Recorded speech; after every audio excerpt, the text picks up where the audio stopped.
As I discussed in my previous video, not every villain out there can have a rich and intriguing backstory that makes you actually like them for being evil. Not every villain is written equally, so today we're going to be going over some more villains with lame motives. And to kick things off, we're going to be talking about everyone's favorite purple guy.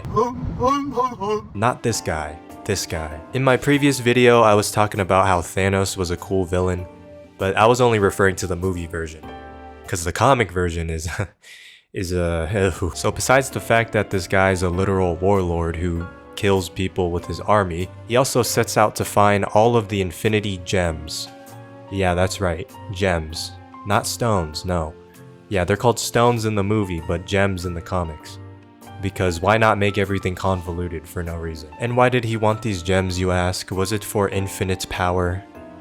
Kind of, but also it was because he wanted to impress a lady, and that lady was Lady Death, who is a skeleton who somehow has boobs. I don't know if you guys knew this, but boobs are not bone, so I don't know how this is even possible. I don't understand that there. So yeah, this man assembled the fucking Infinity Gauntlet just to impress a woman. Bro really wiped out half of all life thinking that would get her panties wet. Yeah, if that's not the most micro penis, soy jack, beta male, small dick energy thing you could ever do, then I don't know what is. There's also this time where Thanos was just fucking over this dude's birthday every year for his entire life just because he wanted to. There was literally no reason. He just thought it was funny. Not to mention he's a terrible father. Oh, and did I mention he killed his own mother? In every reality, this dude is just evil. There's a timeline where the Punisher became the Ghost Rider, but in space. Cosmic Ghost Rider. He went back in time, kidnapped baby Thanos, and raised him as his son. But to no one's surprise, he still became a villain. Bro decided to become an evil tyrant, so Cosmic Ghost Rider had to kill him and then erase that timeline. He's just evil for the sake of being evil. And I know some of you in the previous video were like, oh, but pure evil characters are so cool. Pure evil people exist in real life. Loser. Yeah, okay, and? If a serial killer murdered your entire family, I don't think you would think that guy's very cool. In fact, you'd probably be very mad and want revenge, and you'd probably be like, why is that guy such a pure evil sack of shit? Pure evil characters are stupid because they're one-dimensional.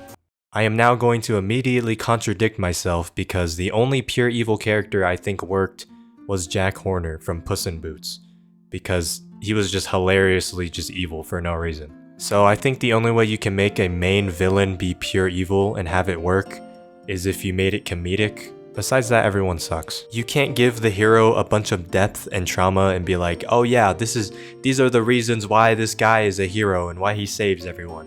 And then make his adversary a fucking one-dimensional ass, oh yeah, he's just evil for no reason. What the fuck, dude? That's just lazy. Which pivots me to my next villain, Muzan from Demon Slayer. Tanjiro, who is the protagonist of this story, faced a lot of trauma and hardships. What you say? What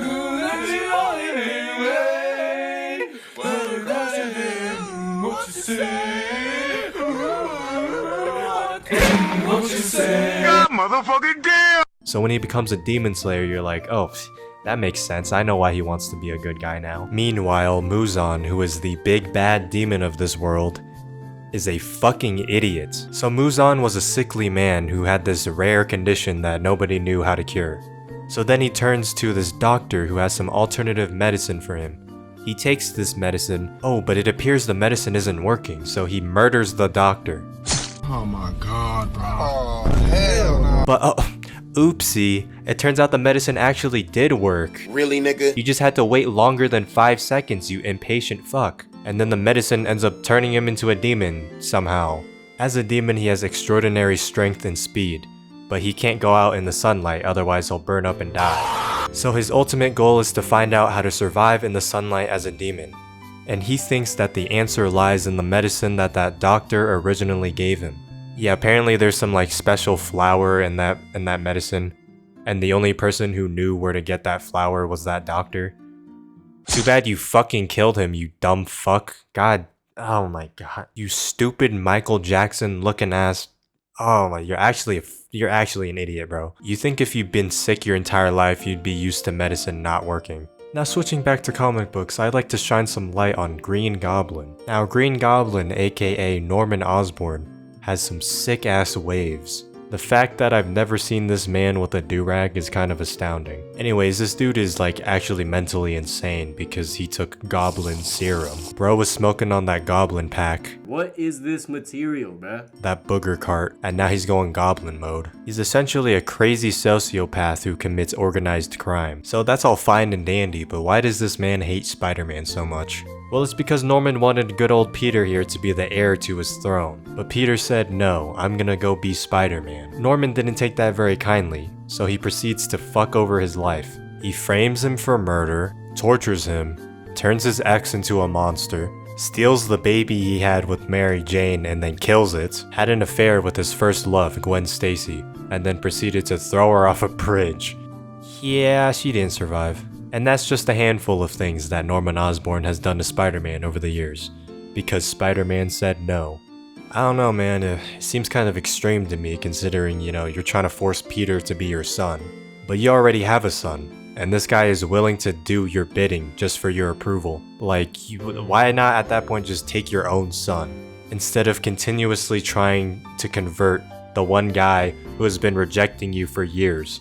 I don't know, man, it seems like a lot of hassle to me. This is the equivalent of a grown man asking if you want to be a part of their business, and you say no, so then they proceed to stalk you, and then kill your loved ones. Yeah, that doesn't really sound like a cool villain to me. It kind of sounds more sad and pathetic. And as if Spider-Man didn't already have enough villains breathing down his neck, let's add Venom onto the pile. Yes, I know Venom's an anti-hero now, but back when it first bonded with Eddie Brock, oh my god. So for those of you that don't know, Venom is comprised of a symbiote and a host. So Spider-Man originally gained this symbiote suit from another fucking planet. That's a whole other, I don't even want to open that can of worms. So Spider-Man bonds with this alien symbiote suit and they form a relationship. But it turned out to be a toxic one because this thing would envelop him while he was sleeping and then force him to go fight crime at night.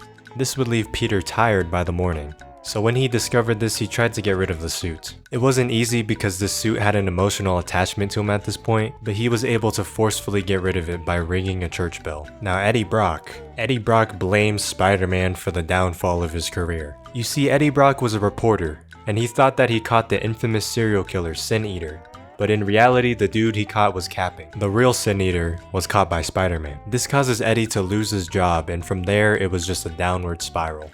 Eddie Brock and the symbiote bond together and they form a relationship on the mutual hate of Spider-Man. They'd actively just try to fuck his shit up. This is essentially if your number one hater and your crazy toxic ex combined forces to try and ruin your life. However, recently Venom has had a major glow up because he's like at the power level of a god now. Yeah, it's this whole convoluted storyline. Bro's got wings now, like, huh? There is this whole symbiote god, and then Eddie Brock killed him, now he has his powers. Yeah, I don't even know. And while we're at it, let's throw in Kylo Ren from the new Star Wars trilogy. Did they ever explain why this dude even became evil in the first place, other than he was seduced by the dark side as a child? Anakin's whole downfall into becoming Darth Vader was cool, but then we just have fucking Kylo Ren who was just like, yeah, I'm evil now. I killed my father, and then I saw a ghost of my father, and then became good again. What the fuck, dude? Why is this guy even a Sith Lord? I don't understand. Bro got diddled by Snoke when he was a child and liked it, so he ended up becoming an evil Sith Lord.